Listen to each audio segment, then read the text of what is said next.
सभी भौतिक पदार्थ मूल रूप से एनर्जी ही है। और विज्ञान ने हमें सूत्र दिया है कि E=mc²। विज्ञान का यह भी कहना है कि प्रकृति ऑटोमेटिक है। यह दिन रात जन्म मृत्यु सब प्रकृति ही करती है। ईश्वर का इसमें कोई हस्तक्षेप नहीं है।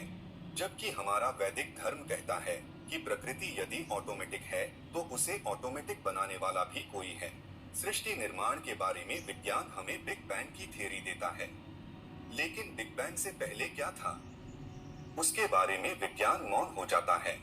विज्ञान हमें यह भी नहीं बताता है कि बिना स्पेस के, बिना अवकाश के कोई चीज संभव ही नहीं हो सकती, तो बिग बैंग कहाँ हुआ था।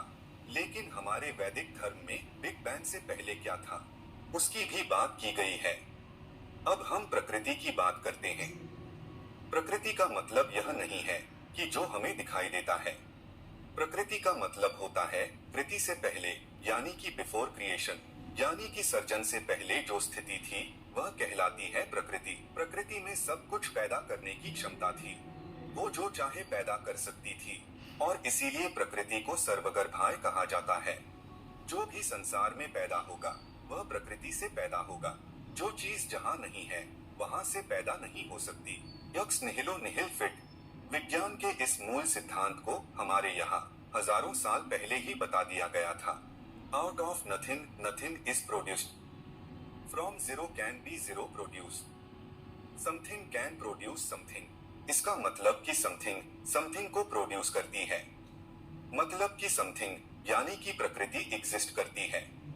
इसीलिए कहा जाता है कि प्रकृति अनंत है, इन्फिनिट है।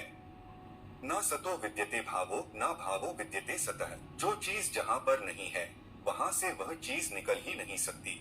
ऐसी प्रकृति तीन गुणों से युक्त है, सतोगुण, रजोगुण और तमोगुण। जब यह तीनों गुण साम्य अवस्था में होते हैं तो दुनिया में कोई भी चीज पैदा नहीं होती, क्योंकि प्रकृति में जड़ता है, चेतनता तो उसमें है ही नहीं। अब कोई चीज पैदा हो इसीलिए प्रकृति में चेतनता होनी जरूरी है। और इस प्रकृति को एक्टिवेट करता है पुरुष। पुरुष यानी प्योर चेतना, जिसे हम शिव तत्व कहते हैं। और इस पुरुष में जड़ता नहीं है, भौतिकता नहीं है, ना उसमें कोई परिवर्तन हो सकता है और ना कोई बदलाव आ सकता है। वह जैसा है जब से तब से वैसा ही है। पुरुष एक प्योर चेतना है, प्योर प्रकाश है। अब प्रकृति यह चाहती है कि मैं किसी तरह से अपने आप को व्यक्त करूं। मेरे अंदर शक्ति है प्रकट करने की, लेकिन प्रकट कैसे करूं की चेतना नहीं है, रास्ता पता नहीं है, ऑटोमेटिकता नहीं है। और वह पुरुष सोचता है यह रियलाइज करने के लिए कि मैं क्या हूँ। मुझे कोई ऐसा माध्यम चाहिए कि मैं अपने आप को जान सकूं। और जब पुरुष और प्रकृति, शिव और शक्ति, गॉड एंड एनर्जी का संयोग होता है तो सब कुछ प्रकट होने लगता है, सर्जन होने लगता है, अणुओं का मटेरियल बनने लगता है, अणु आपस में जुड़ने लगते हैं, ब्रह्मांड बनने लगते हैं, देवी देवता प्रकट होने लगते हैं, जीव सृष्टि जन्म लेने लगती है, दिन और रात होने लगते हैं। और यह सारी सृष्टि ऑटोमेटिक बनने लगती है। और उसको ऑटोमेटिक बनाने वाला वही पुरुष शिव तत्व है। पुरुष और प्रकृति, शिव और शक्ति के मिलन को सिंबलाइज करने के लिए, चिन्हित करने के लिए शिवलिंग का सर्जन हुआ। अब यह याद रहे कि शिव कोई ऐसा व्यक्ति नहीं है जो इस सृष्टि में कहीं निवास कर रहा हो। शिव चेतना की परम अभिव्यक्ति है, जिसकी आगे कोई विभाज्यता नहीं है। एक अस्तित्वहीन अस्तित्व, नाम और रूप से परे अस्तित्व। और इस निर्गुण अनंत शुद्ध चेतना को शिवलिंग के माध्यम से दर्शाया जाता है। और इसी परम तत्व को सगुण रूप में भगवान शंकर के रूप में दर्शाया जाता है। शिव निर्गुण ब्रह्म के प्रतीक है तो शंकर सगुण ब्रह्म के प्रतीक है। अब हम जानते हैं कि शिवलिंग का आकार ऐसा ही क्यों है।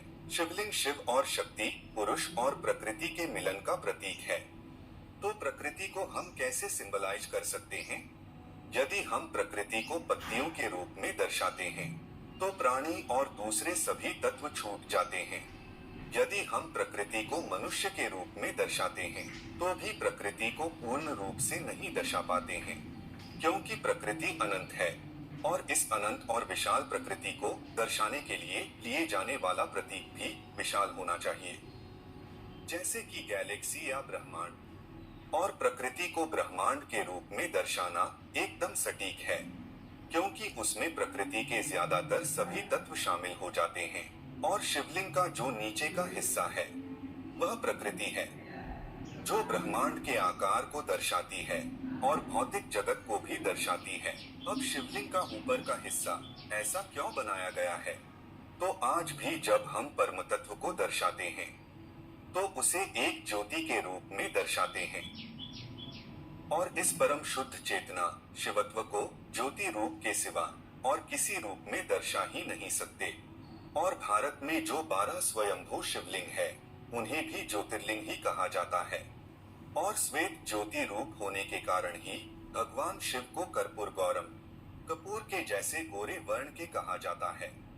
और जब शिव और शक्ति के इन प्रतीकों को एक रूप करके उन्हें पत्थर पर उकेरा गया और जो प्रतीक हमारे सामने आया वह है शिवलिंग। अब हम जानते हैं कि शिवलिंग क्यों पूजनीय है और शिवलिंग से हमें क्या बोध मिलता है। शिवलिंग भगवान शिव और माता आदिशक्ति का प्रतीक तो है ही, और शिव और शक्ति से परे कोई चीज हो ही नहीं सकती। और इसीलिए सभी देवी देवता ब्रह्मा, विष्णु और शंकर शिवलिंग में ही निहित है। और इसलिए शिवलिंग का पूजन करने से सभी देवी देवताओं का भी पूजन हो जाता है। जब हम शिवलिंग को नमन कर रहे होते हैं तब उस पुरुष अर्थात परम चेतना को नमन कर रहे होते हैं। शिवलिंग से हमें बोध मिलता है कि जिस तरह से पुरुष यानी कि शिव इस प्रकृति के मध्य में रहते हुए भी प्रकृति में लिप्त नहीं हो जाते, उसी तरह हम जीव भी इस शरीर रूपी प्रकृति में रहते हुए शिव की तरह प्रकृति रूपी शरीर की माया जाल में लिप्त नहीं हो जाना है। हमें जीव से शिव बनने की कोशिश करनी चाहिए और हमारी चेतना के स्तर को ऊपर उठाना चाहिए। अब यदि पृथ्वी पर से सभी मानव सभ्यताएं नष्ट हो जाएं और मानो की सारी पृथ्वी ही नष्ट हो जाए, तो क्या भगवान शिव और शिवलिंग रहेंगे या नहीं? और मानो की सारी पृथ्वी नष्ट हो जाती है और लाखों साल बाद किसी दूसरे ग्रह पर नई सभ्यताएं विकसित होती है, तो उनमें से इजिप्ट जैसी कोई सभ्यता जब सृष्टि के मूल कारण का पता लगाएंगे तो वह शिव और शक्ति को अंक के रूप में चिन्हित करेंगे, जिसमें अंक का नीचे का हिस्सा शक्ति को दर्शाता है और ऊपर का हिस्सा परम शुद्ध चेतना शिव को दर्शाता है। और चाइना जैसी कोई सभ्यता शिव और शक्ति को यिन और यांग के रूप में चिन्हित करेंगे, जिसमें काला रंग प्रकृति को दर्शाता है और सफेद रंग शिवत्व को दर्शाता है। अब सवाल यह बाकी रहता है कि क्या एलियंस भगवान शिव में मानते हैं? तो एलियंस भी भगवान शिव में मानते ही होंगे, क्योंकि भगवान शिव यूनिवर्सल है। बस फर्क इतना हो सकता है कि शिव के नाम और प्रतीक अलग हो सकते हैं। भगवान शिव सनातन है, सृष्टि के मूल कारण है, आदि अनादि है। सृष्टि रहेगी तो भी शिव होंगे और सृष्टि नहीं रहेगी तो भी शिव होंगे।